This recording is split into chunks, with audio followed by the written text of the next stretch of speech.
Is this thing on? It is. All right, I'm DaRock. Welcome back to another video here talking ball. Today we're going over our college football playoff first round predictions, and we had our guy, the Big 12 expert Tom Conneen, on once again, as well as guest picker Will Tabbert.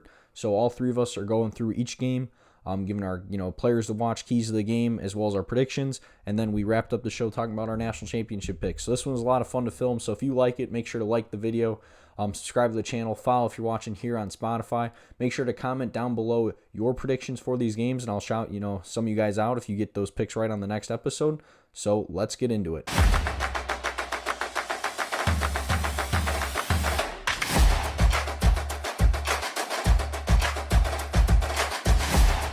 All right, so we are joined once again by our Big 12 expert, Thomas Conneen, as well as our, I guess we'll call him our MAC slash Notre Dame slash NIU expert, Will Tabbert. So, fellas, how we doing today?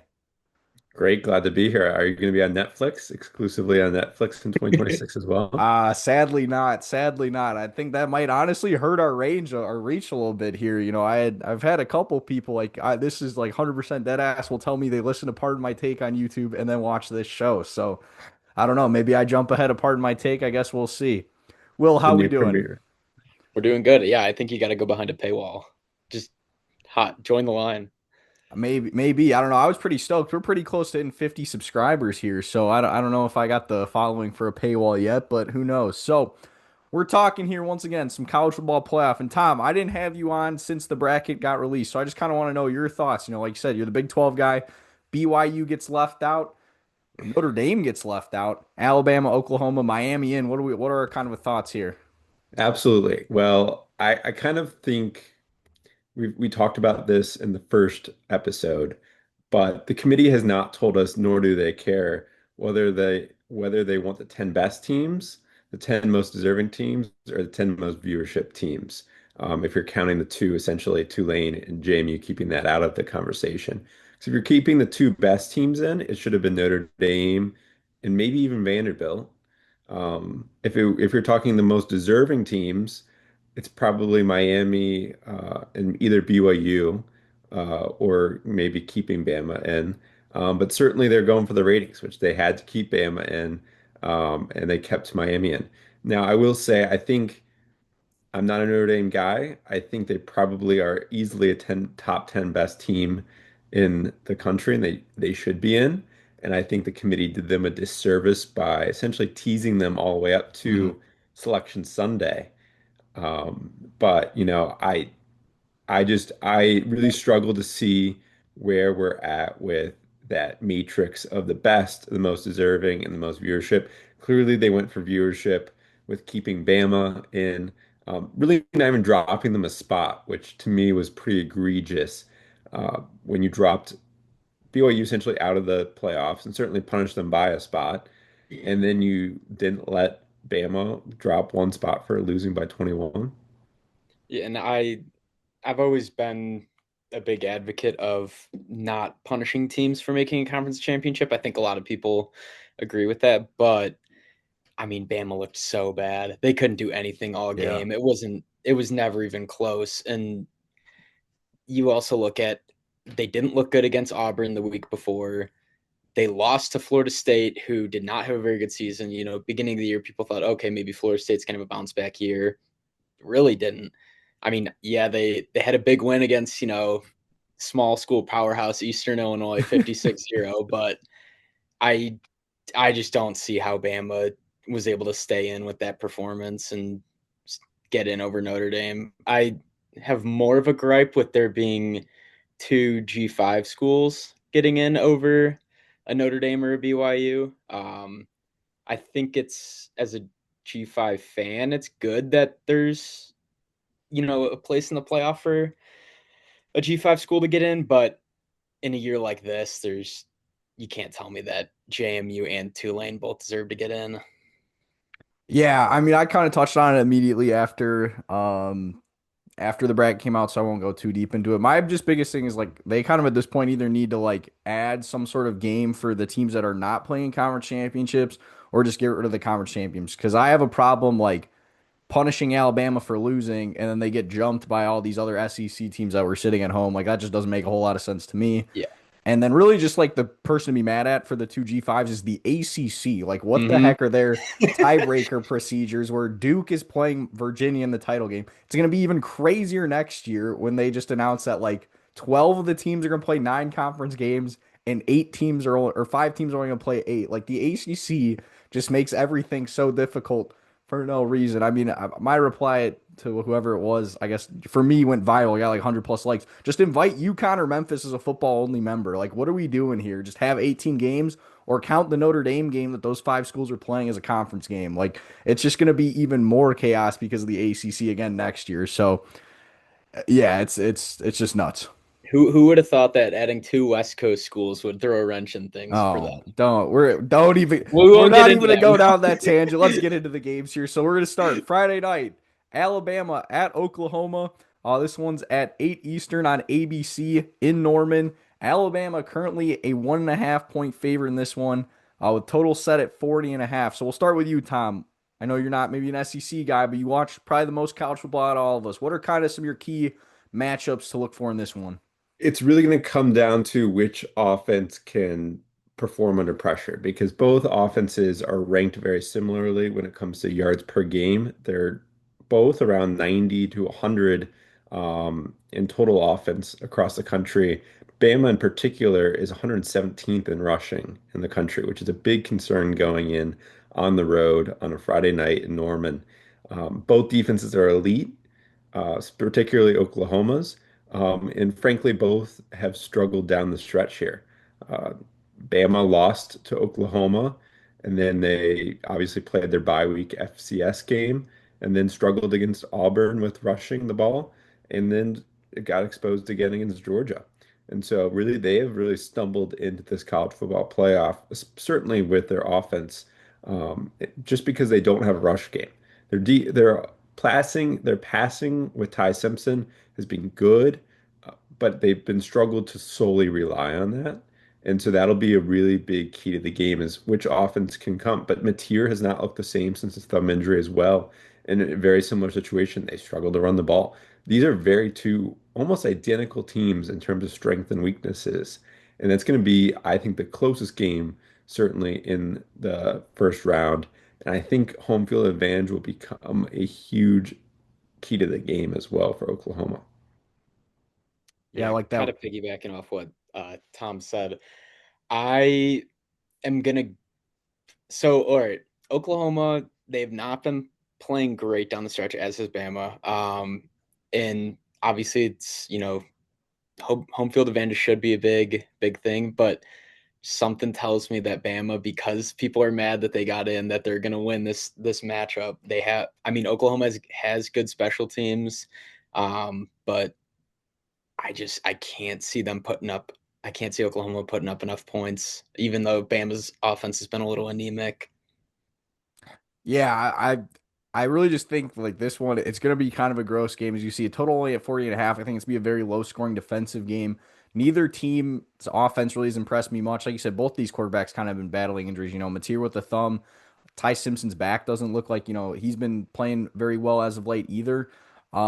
Really, it's going to be like the turnover battle. That was the big difference in that first game where Alabama substantially outgained Oklahoma, but Oklahoma forced 3 turnovers. So if they can do that again, that's what's going to be the difference. And for Alabama, it's really can they just like limit the big plays? That's what a lot of it's been. These Oklahoma wins down the stretch here. We're talking about how bad Alabama's looked. Oklahoma really hasn't looked that good either. They barely beat an LSU team that's been struggling.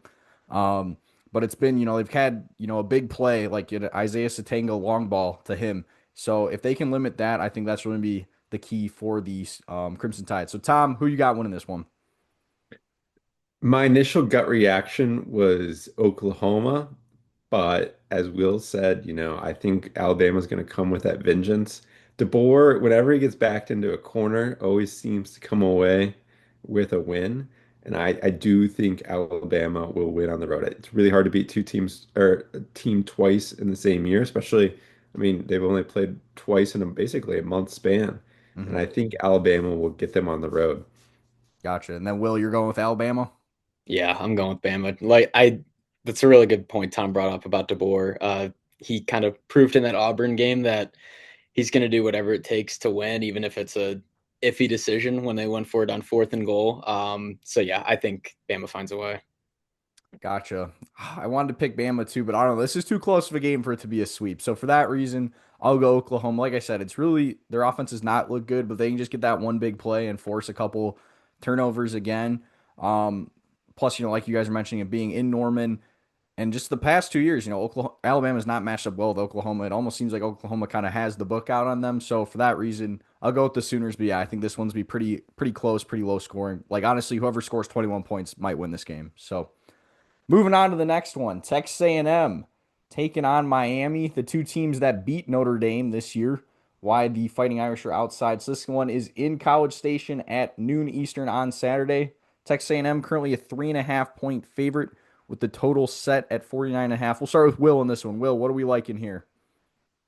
Uh, this is, I mean, I really like Miami's defense this year. I think I read that they're, I think 11th in FBS and total yards given up per game. And I think a big factor in these playoff games, as Tom alluded to with the last game, turnover battle. And Miami is, I think, ninth best in the. I know they're top 10 in the country in turnover margin. A&M does not have a good turnover margin at all. It's negative. So I think that that's going to be a huge factor. Gotcha. What about you, Tom? What are kind of your keys to this one? Again, these are very two similarly styled teams. Both are similar in terms of offense. I think Texas A&M, I'm looking at the stats here. Texas A&M has 454 yards a game when Miami has 425, so 20th and 28th respectively. Defensively, I think Miami has a slight edge in terms of statistics. Although you could say that they play in the ACC, which, creates a little bit of kind of a accelerated moment on their defense. Now, what I will say is Texas A&M has struggled down the stretch, and they played. I think it was seven out of their 8 games were the weakest. It was the weakest SEC schedule Yes. by far, and I think 7 out of their 8 teams were the teams that were below 500. I want to say so. There was some crazy Yeah, stat something like that. in terms of SEC teams that they kind of got. Which when you're playing these super conferences you can have a team like A&M every year that, gets the lucky draw of essentially getting the easiest schedule by far. So that really does concern me going into Saturday. It is a noon game, it's not a night game. I think a night game in College Station changes some things there. I like Miami in this game, certainly with the points at +3.5. Gotcha. Yeah, that's the big thing that for me just kind of sticks out with A&M. Like, yeah, they were 11-0, but they really didn't play anyone after that Notre Dame game. And while that Notre Dame game was very impressive, I mean, they got away with a hold on that game-winning play where, maybe that goes differently and then you don't see even A&M in this spot. Miami, though, they just have these moments, which is the little, like, concerning thing to me. Like, the SMU loss, the Louisville loss, just very bad games, but then, they can get up to the task and beat Notre Dame. Like, that's just kind of, I feel like, what you get with Carson Beck is he has some very good moments, but has some very bad ones. So really, honestly, for me, it's going to be more like, can Miami run the ball the way Texas ran all over Texas A&M? If they can do that as well, and then, guys like Akeem Mesidor and Ruben Bain, if they can get to Marcel Reed, not give him a lot of time, then I think that's how Miami could win this game. So, Will, who do you like to win this one? Who are you going with? I kind of alluded to it. I like Miami. And even I think a lot of people that are like A&M would probably still want to take Miami 3.5 in this, just getting the hook there. Um, yeah, like Tom said, if it's a different story if this is a night game there, but I can see their defense giving Reed some troubles. And then, Tom, you're taking Miami outright as well as the spread? I think I am. I think I'm going to take that will be my one upset of I guess Bama is an upset 9-8, but that'll be the true upset, the 10-7, um, going into the first round. Oh man, you guys are putting me in a tough spot because yeah, I kind of was leading Miami, but that's the thing. I think both We these know games are too gonna be much ball. There's too both much ball knowledge on too this much pod. ball knowledge. I think both these games are gonna be close, where I just don't feel great picking picking, going with the sweep, but I think in this case I'm gonna have to do it. Hopefully, like I said, we don't get a Carson Beck stinker. So give me Miami to go on the road and take this one. Then next we move on to Tulane at Ole Miss. This one's at 3:30 Eastern on Saturday on TNT. Kind of interesting here that TNT gets both the Hmm. group of five games going up against the NFL games. Currently, I'm looking at this. I don't know if this is right. It could be wrong here. Ole Miss minus 17 and a half with a total set at 55. We'll go back to Tom for this one. Tom, what are you liking in this one? Kind of what are your keys to this one? It'll be really, really interesting to see how Ole Miss comes out, whether they come out flat or with a spark after this saga of the last 3 weeks with Lane Kiffin. Um, all the stats point to Ole Miss. I mean, Ole Miss already played Tulane once this Hmm. year, and it was an absolute blowout. But it'll be really interesting to see how much, the Lane Kiffin saga and not having, I know Charlie Weiss Jr. is coming back to be the OC. But even he had like a 4 or 5 day hiatus.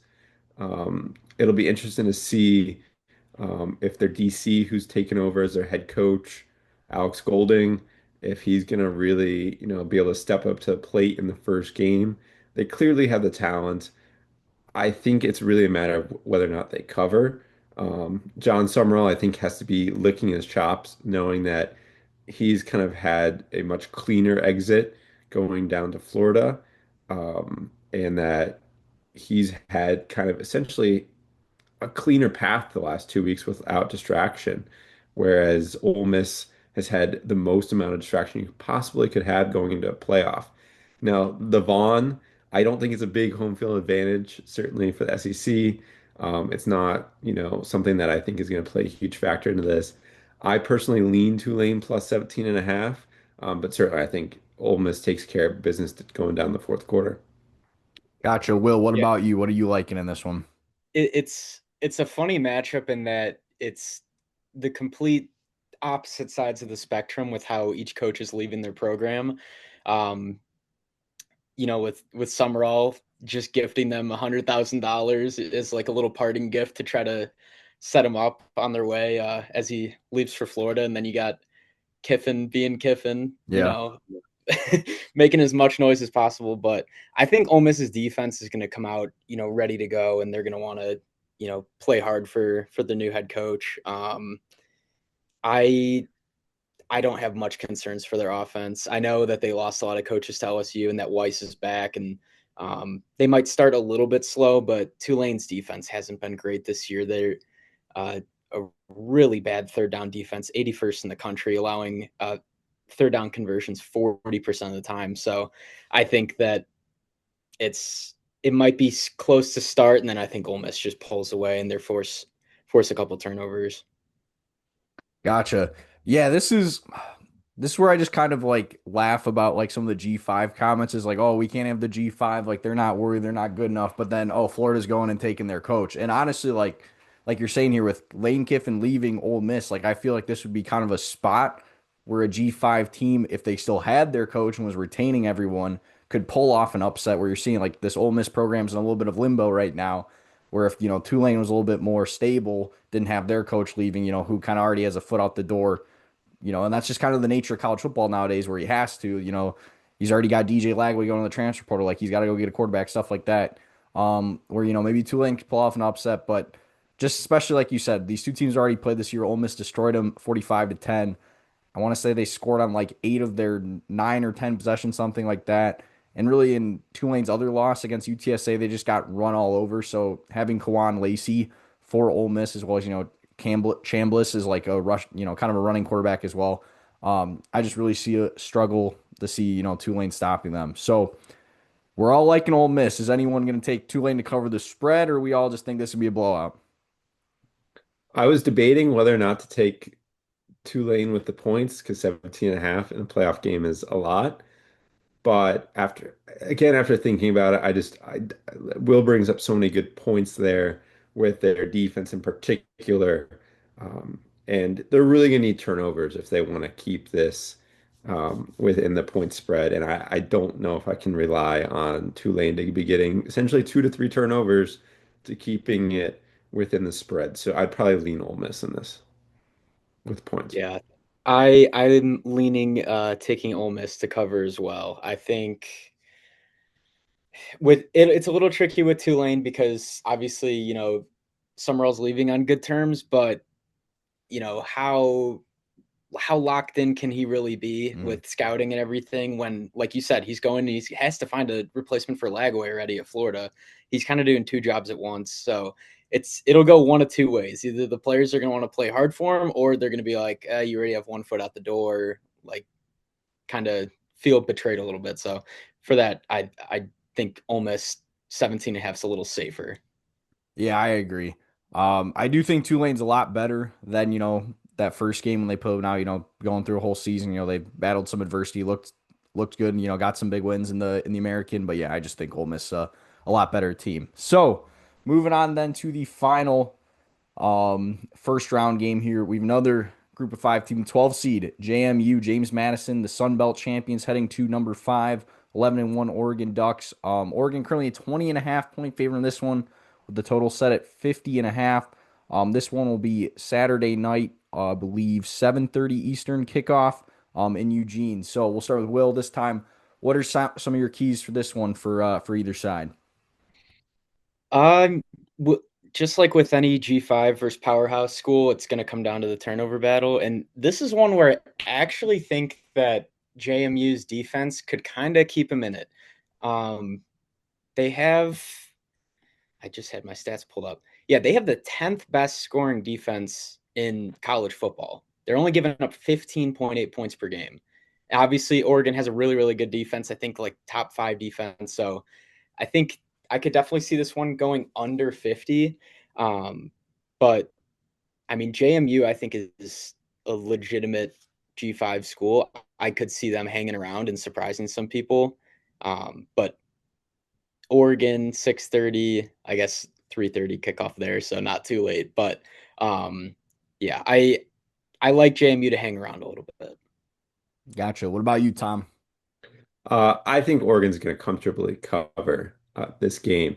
When I was watching the JMU Troy game in the Sun Belt Championship a week ago. It's just so evident that JMU relies solely on their rush offense. Their pass offense here, I'm looking, their passing offense is let me see here. It's 92nd in the country, 191 yards a game, but their rushing offense is fifth in the country at 245 yards a game. So it's very, very clear that, JMU is pretty solely focused on rushing the ball. The problem with that was Oregon is a top 5 run defense Yeah. in the country. And, even with as soon as I think you're relying on the athletes out wide and passing the ball, especially if JMU were to go down pretty quickly in this game, it's going to be tough for them to get back into it. I really don't see a path for them to even cover this game, especially going across the country on the road to Eugene, again, with a coach who is leaving to go down to UCLA. So to me, out of the two, I think Tulane is a significantly better G5 team out of these two. And unfortunately, just kind of where we're at, I cannot see JMU covering here. Gotcha. Yeah, it is really a similar one. Bob Chesney now going from JMU to UCLA, but then Oregon too. They have both Will Stein and Tosh. Their coordinators are leaving as well. So it's really just interesting. These first round games to kind of see who's in there. Really locked in doing their job and who's kind of already moved on to the next one. That's where like Will's kind of saying here. I could see in like the first quarter maybe JMU sticks around and like I said that they do have very good even especially the rushing defense. But Oregon just I mean Dante Moore. They just have way too many weapons where I just don't really see how James Madison can, for a 4 quarter game, stick with them. Like I said, maybe for 1 quarter, but not for 4 quarters. So, yeah, I have to agree with you guys. This one will keep pretty quick. I like Oregon to win, and then, yeah, they'll probably cover that spread. I mean, this could be a high scoring one, like if the doors kind of get blown off. So, we'll then move on. We'll go with our kind of breakdown then of the bracket. So, we both then have Oregon playing Texas Tech and Ole Miss playing Georgia in the second round. You two both have Oklahoma taking on Indiana in the Rose I Bowl did change it to Alabama. or Alabama. I I'm sorry. I I have flipped it Alabama. back. I have Oklahoma. You two have Alabama, and Yep. then you two have Miami taking on Ohio State. I have Texas A&M. So we can kind of go from there. Kind of what do you guys like? We'll go back to Tom. We'll start with Tom. What do you have then as your who's moving on to the semifinals in those matchups? Yeah, to me, the team that really strikes me as kind of one of those teams, if they can get hot, and I think really what we're seeing across the bracket here, as I kind of have it pulled up, is defense is going to win the national championship this year. There's certainly a couple potent offenses in here, but really, if you're looking across the board, you're really just looking at the sound defensive, and you saw that with the Big Ten championship the other night. It was really what defenses were able to hold the best. Obviously, in the Indiana Ohio State game. And so to me, that screams Texas Tech is going to make a little bit of a run here. They're the best defense in the country, certainly the best defensive line that caused absolute havoc in the Big 12 game, championship game. And to me, it's tough to see like how many offensive lines in the country are really going to be able to put up with that. And that's going to certainly it's going to disrupt Oregon, and Dante Moore because I don't think that their offensive line and kind of the weapons they have will be fast enough to get off. So I definitely have Texas Tech winning that one. I have Indiana beating Alabama in the Rose Bowl, classic Rose Bowl matchup, Indiana, Alabama. Then we have Georgia is I think, gonna beat Ole Miss pretty comfortably in the Sugar Bowl, and then I got Ohio State beating Miami. So that's my second round, and then going on in the semifinals, my big upset is I do have Texas Tech as a Big 12 expert. Texas Tech will be upsetting my Indiana. I think that's a nightmare matchup for Signetti. It kind of reminds me a little bit of that Penn State and a little bit of the Ohio State matchup where I think if like Indiana hasn't had one thing go particularly wrong for them yet in terms of turnovers or anything, they've kept it pretty clean.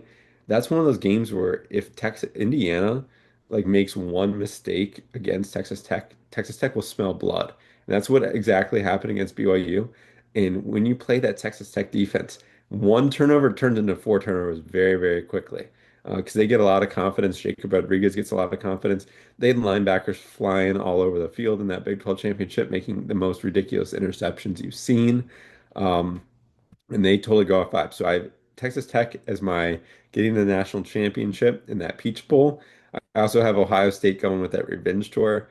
I kind of think that the best thing that will happen to Ohio State in the start of the championship DVD again will be that Big Ten loss. Similar to Michigan last year, I think it just really for some reason, Ryan Day's teams need that one little kick in the butt to kind of get into gear for the playoffs. And I think that was a perfect thing because they played about as bad as you could have played against Indiana, and they're still in it to the end. But I think that little adversity that they faced, when really Ohio State hasn't faced too much adversity all year, will gear them to a national championship. So I do have Ohio State over Texas Tech in my championship, with Ohio State winning. Will, what about you? Uh, all right, so I'll start with Texas Tech, Oregon. I think defense travels. Both teams have really good defenses, but in my opinion, Jacob Rodriguez probably had the most impressive season out of any player in the country this year. I mean, as a linebacker, he had 117 tackles, 4 interceptions, and 7 forced fumbles, and he somehow wasn't even a Heisman finalist. So I think that Texas Tech is going to just wreak havoc against Oregon with that defense. Moving on to Indiana, Alabama. I don't think Indiana has any problems against Bama. Bama couldn't do anything against Georgia, like we said, and Indiana's defense has been playing really well and looked good against Ohio State. So I think they cruise there. Um, I think Georgia not dismantles Ole Miss, but I think that they win by 10 plus. Again, just Ole Miss is going to be kind of limping into that game, losing half their coaching staff, and then Ohio State, no doubt, is going to beat Miami. I'm not worried about that one at all. Um, I am all right. So I picked Indiana to beat Texas Tech in the Peach Bowl. However, I'm very concerned with that pick. Like Tom said, Indiana has struggled a bit at times this year against really good defenses. And, they've been able to find a way. They found a way versus Penn State. People forget they almost lost at Iowa, too. They needed a big drive late in game by Mendoza to pull that one out. So I do think that Texas Tech defense could give them a lot of trouble in that. I just don't know if Texas Tech can put up enough points to win that game. And then I have Ohio State beating Georgia. Again, I just think, Ohio State, if they have to lose the Big Ten title game to get ramped up for the playoffs, so be it. I think that they're going to be ready to go and they're just going to mow through everyone. And then I have Ohio State going on to win the national championship in Miami. Oh my gosh, you guys keep doing this to me. All right. Ohio State and Indiana are going to destroy whoever they play. Like I said, you guys both have Miami. I have A&M. You guys both have Alabama. I have Oklahoma. Whoever it is, both those teams are getting routed by Ohio State and Indiana. Honestly, like you guys are kind of saying, I agree. I think it's going to be Georgia, Texas Tech. I really just think those four teams have been the best four teams in college football for 90% of the year. So I'm going to agree with Will in this one. I'm going to go with Indiana over Texas Tech. The one thing, like you're saying, the turnovers, but what I will say is, Heisman Mendoza has always had that game-winning drive and, kind of kept them in the game. Like that interception against Penn State almost lost them the game, but then he goes down, leads game-winning drive. So I think even if, say, he does have a turnover or two, I think he'll still be able to, lead a game-winning drive.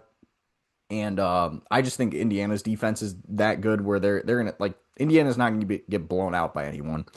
I do think Ohio State's a better team than Georgia. Once again this year, all these people will try to tell you SEC best conference in the country, but then we're gonna have two Big Ten teams in the national title game. And obviously, I'm gonna put my bias aside. I think Indiana wins again. I think for as an Really? Ohio State game fan, that game was honestly concerning to me. I just was like, oh, Ohio State will turn on. They'll eventually, have their moment. And they just didn't. They get stopped on a fourth down. They miss a field goal. Like that Indiana defense is legit. So that's what kind of concerns me. And I think, they have the better quarterback too. Granted, Ohio State, has the better weapons in Smith and Cardinal Tate rather than, Surratt and Omar Cooper. But I don't know. I just think Indiana, they find a way. They did it once. I think they'll do it again. So I'm gonna go with the Hoosiers as my national champion. So that's gonna wrap it up. Thank you guys so much for hopping on here. We'll definitely have to have you guys on for either a semifinal or national championship preview. I know I got a certain Hoosier guest that's waiting to come on, so we'll have to find a time to have him on, and then we'll definitely get you guys back on though. Real quick, who do you think is gonna, as a gleeful Ohio State fan, who's gonna take over for the Sharon Moore uh, saga at Oh Michigan? my, don't even get me started. They're probably gonna have to go with Biff Poggi for a year and then go from there. I feel like they're too Cool. late in the game to really get anyone substantial unless someone Kyle like Whittingham. Heard the didn't he I've been heard retire though? You here. think he's gonna go to he's gonna I've unretire been and go to hearing Michigan? rumblings in Salt Lake that, long story short, I know we're short on time here. Um, when Kyle Whittingham stepped down this past week, it was partially because they knew that they needed their DC Morgan Scalley to come in before Morgan Scalley was going to get poached by somebody else. And they knew that Kyle Whittingham was kind of within his last year or two of his contract. Hmm. Um, some people out there have been speculating that he wants to go back and take that. I couldn't imagine wanting to take that Michigan job right now, especially having the career you've had at Utah to then just go and have to like revitalize the Michigan program with all this crap that's going on. But don't be surprised if they try to go with a stabilizer for 2 to 3 years. My problem with that idea is that I think Sherrone Moore was supposed to be the stabilizer. I Yes. don't think Sherrone Moore was ever the long-term guy in Ann Arbor. It just so happened to crash and burn a lot worse than they were ever expected. Yeah. I think that I would not be surprised if they got Kenny Dillingham from Arizona State. I know that's kind of a popular answer, but I mean, he's been losing guys left and right to the portal. Arizona State just doesn't have the NIL capabilities, and I think he's been able to prove that he can build programs back up with them. So I think that he'd be a pretty popular pick. Yeah, I could see that. I don't know. I feel like he really loves it there in Arizona, though. I guess if I had to go with an outside the program pick, it would probably be Jed Fish from Washington. So I know he has some like Michigan ties. I think you just kind of have to do away with like anyone that's like affiliated with the Jim Harbaugh, Connor Stallions era Mhm. and just like reset. Like it really needs to be a whole cleaning house. Like the AD should be fired. Like they need to really kind of start all over there at Michigan. Yeah, no, And some people have been saying they should go after DeBoer from Alabama because they want That's him not out, happening. but that's not going to happen. All right. Well, Tom, any other you're kind of the one here that's on this coaching beat. Like you said, we don't have much time here, but any other coaching news you want to touch on? Um, None that I will get into because apparently we have a Sharon Moore Jr. situation down Yeah, at at at Ohio. Ohio. With Max and Will. Oh But gosh. there's far less information out. Could be far darker situation than even somehow Sharon Moore. So I'm gonna probably lay off that. I will say my little soapbox moment. Why is the NFL playing on Saturday night to go up against competing against the college football playoff? It's ridiculous. I'll be watching Bears Packers and hoping that the Bears can finally pull it out at Soldier Field. But why do I have to choose between watching the college football playoff and critical NFL games? To me, that's ridiculous. Football should be reserved on Sundays at least through like week 16, 17. Or I guess this is week 16. So I guess That's week the problem with 17. the new college football calendar is like this has always kind of been an NFL Saturday, which the term NFL Saturday is not real. That pissed me off. I want to say it was like PTI was saying that last year. So it's kind of now almost the college football is conflicting with NFL, but yes, I agree with you. That's why I feel like you just got to be a multiple. I've committed to the bit. You just got to be a multiple screen guy at this point. There's no other option. 100%. And unfortunately, I think still at the end of the day, JMU, Oregon will be taking the cut for probably not paying attention too much to that game. Fair enough. Well, all right. Thank you guys so much for coming on, and we will see you next time. Peace.